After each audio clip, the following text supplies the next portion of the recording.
Susan, who dis? Michelle Fitzgerald, survivor, winners at war.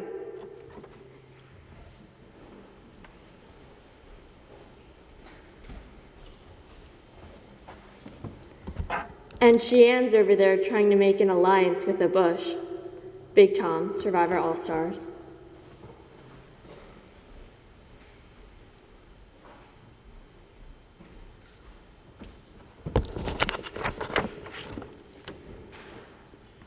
This island is pretty much full of only two things, snakes and rats. And in the end of Mother Nature, we have Richard, the snake, who knowingly went after the prey, and Kelly, who turned into the rat that ran around like rats do on this island, trying to run from the snake. I feel we owe it to the island spirits that we have learned to come to know, to let it be in the end the way that Mother Nature intended it to be, for the snake to eat the rat. Sue Hawk, survivor Borneo.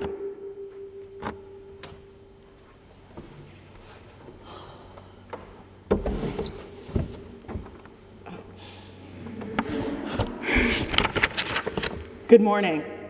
My name is Annie Brewer, and I'm a sixth form boarder from New York City. I hope the crowd's doing well today, and thank you for fulfilling my dream of knowing the entire school is listening while I talk about literally anything I want. In Girl Meets World, which in my opinion is the best Disney Channel show of all time, there's this fixation on finding the true meaning of life.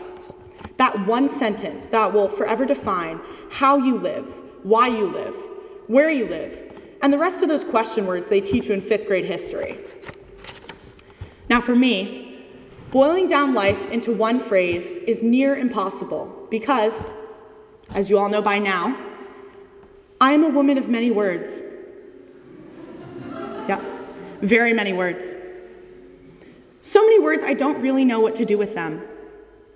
But if I were to pick a few words to explain what this incredible journey and adventure that we call the Bachelorette, oh, wait, something's off. That we call life is, then I would say life is like Survivor.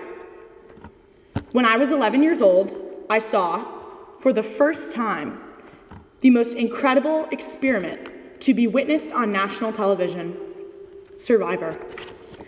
As I watched Tony build a spy shack, Spencer attempt to crawl out of a very deep metaphorical hole, and Wu backflip as he won immunity, I knew this was the show for me. I was hooked. I watched every season of Survivor, all 40 over the next few years. That's 25 full days of Survivor, not including rewatching seasons, which I've also done a lot of. And if you ask my parents, they would definitely call that a waste of time. I can't explain to you how many times my dad, yep, you dad, has told me that I could be a rocket scientist, like John Fincher from Survivor Samoa, if I didn't watch Survivor. But for me, Survivor is the perfect use of time. Through watching Survivor, I've been able to learn so much about how people interact, how we all grow, and how to solve the puzzle season after season of who exactly is going to win. Over the seasons, I've had the pleasure of watching so many players make their mark on Survivor. I watched Sue in Survivor Borneo give her famous final tribal rat versus snake speech, which Sydney gave at the beginning of this chapel. I watched the women of Survivor Micronesia convince Eric to give away immunity and then promptly vote him out. And I watched the Bacall tribe in Survivor Karamoan forfeit an immunity challenge to vote off their reckless tribe mate, Brandon Hance. Now I know that right now about 99% of this virtual room is lost. So to all of you who don't watch Survivor, 1, watch it, and 2, let me explain.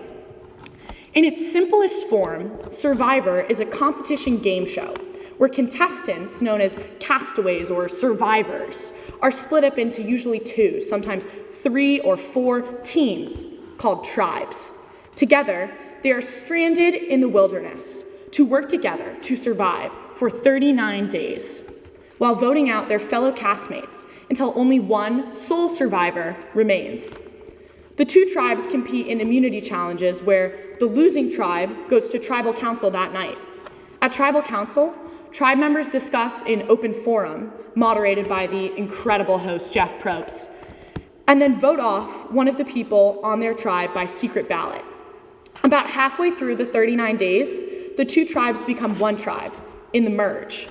After the merge, immunity competitions become individual, and everyone goes to tribal council each night.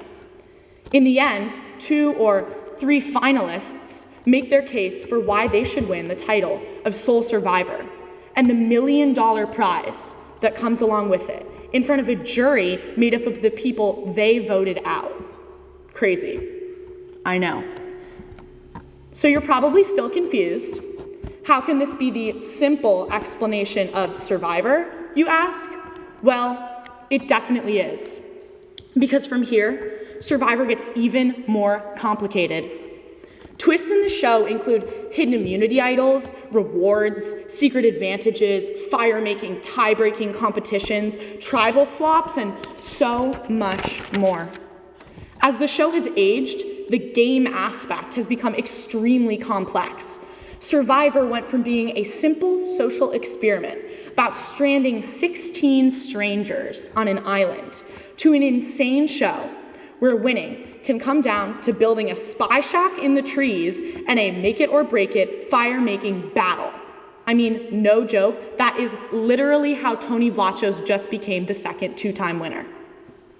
When you think about the fact that Survivor has lasted 20 years and 40 seasons on primetime network television, it starts to make sense that the show has had to change and grow in order to stay relevant.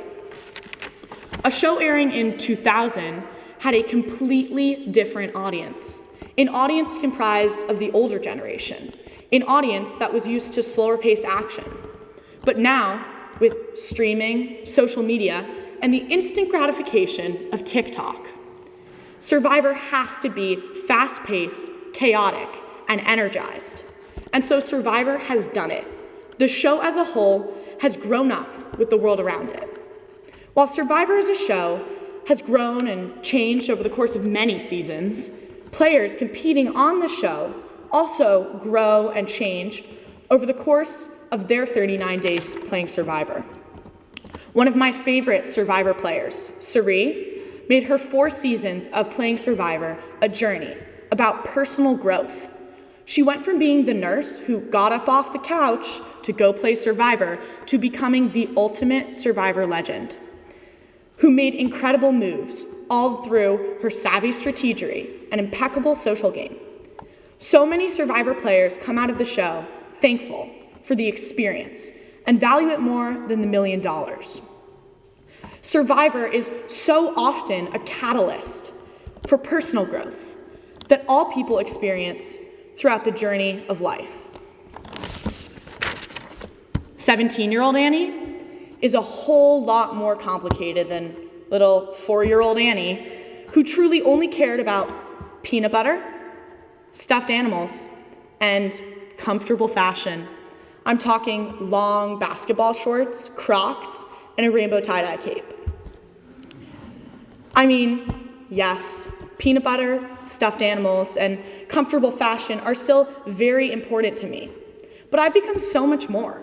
I built relationships with people on deeper levels, learned to understand empathy in a healthier way, and I found my passion for watching gymnastics. In just over 3 years at Westminster, I've watched myself completely change from who I was at 14. Looking back on third form year makes me cringe so hard. The early relationships I tried so hard to force into perfection faded away, as I realized that being in the right group doesn't actually matter at all. What matters is that I found my own crew, who I genuinely love and trust and can be myself around. And I found that so many of the people who I didn't like at first turned out to be some of the best people. I've realized that I don't need to be anyone's best friend to be kind. I figured out that saying hi to someone in the hallway is not actually awkward, and that being judged is about 95% in your own head. But just because I've learned all this and the revolutions of 1848 doesn't mean I'm done growing. I still have absolutely no idea how to pay taxes. I'm sure that 25-year-old tax-paying me will look back on this exact moment and cringe the way I do now at my 14-year-old self. And that's exactly how I want it to be.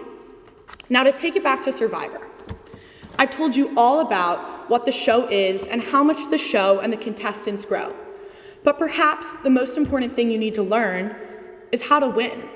I mean, the winner gets $1 million, so who wouldn't want to win, right?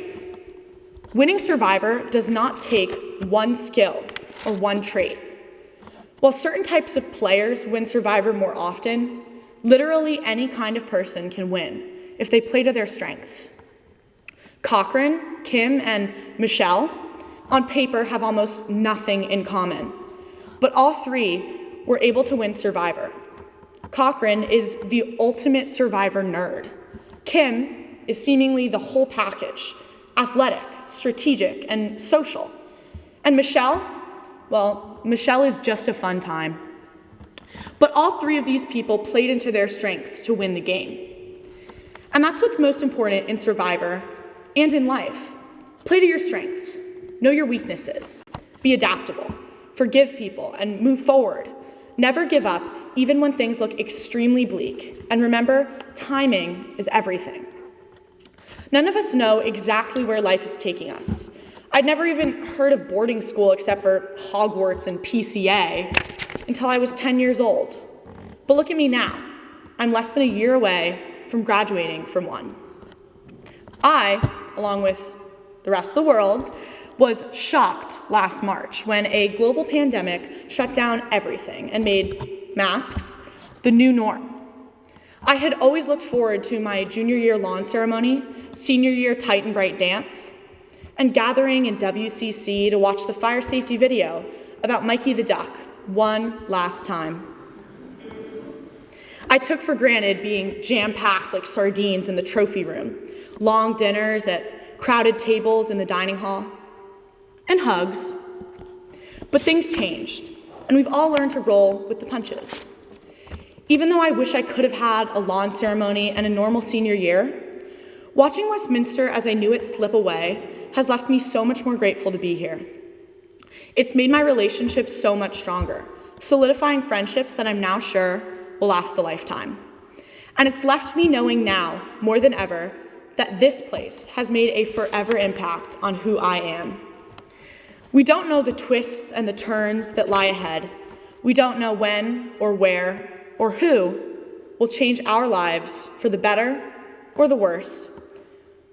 Ben Franklin might say that you can only rely on three things: life, death, and taxes. But I think that in life, all we can rely on is the strength we cannot yet see in ourselves.